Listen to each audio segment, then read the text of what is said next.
এই জন্য আল্লাহর যেহেতু 99টা নাম, এখন সবাই ধরে নিলাম আল্লাহ গফুর, আল্লাহ চাইলে মাফ করে দেবে, তাই এর পকেট মারলাম, ওর টাকা চুরি করলাম, ওর হক নষ্ট করলাম, ওর আমানতের খেয়ানত করলাম, নামাজ তরক করলাম, জিজ্ঞাসার সাথে কি পারবো? আল্লাহ গফুর রহিম, আল্লাহ মাফ করে দিতে পারে।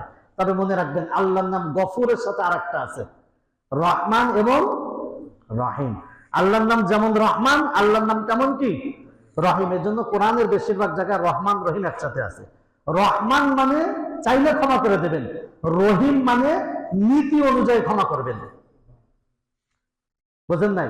আল্লাহ রহমান কাফেরের জন্য রহমান। কাদের জন্য? কাফের করে নাই, খাও।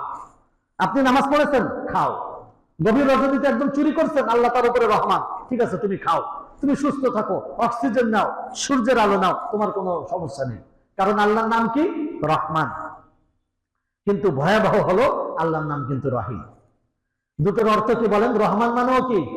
দয়ালু, রহিম মানেও দয়ালু। আমরা ভাষা শুদ্ধ করতে গিয়ে বলি পরম করুণাময়, অতি দয়ালু। আসলে বাংলায় অর্থের কোনো পার্থক্য নেই, আরবিতে পার্থক্য আছে। রহমান মানে দয়া পাওয়ার উপযুক্ত ও অনুপযুক্ত উভয়কে যিনি দয়া করেন তাকে রহমান বলে। কথাকে বুঝাইতে পারছি?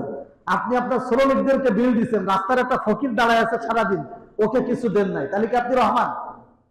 দুইজন ডিউটিতে আসে নাই, মানে হিসেবে তারা বেতন পাবে না। আপনি 10 জনকে দিচ্ছেন, ওই 2 জনকে দেন নাই, তাহলে কি আপনি রহমান? না। রহমান হলো উপযুক্ত অনুপযুক্ত উভয়কে যিনি মাফ করেন বা দান করেন তাকে বলে কি? রহমান। আর রহিম হলো যে পাওয়ার যোগ্য তার উপরে দয়া করা। পাওয়ার যোগ্য 10 টাকা দিছি, 500 টাকা, কিন্তু পাওয়ার যোগ্য না, ওকে 1 টাকাও দেই নাই। আল্লাহ কিন্তু পরকালে রহিম নামের ব্যবহার করবেন। কোন নাম? রহিম।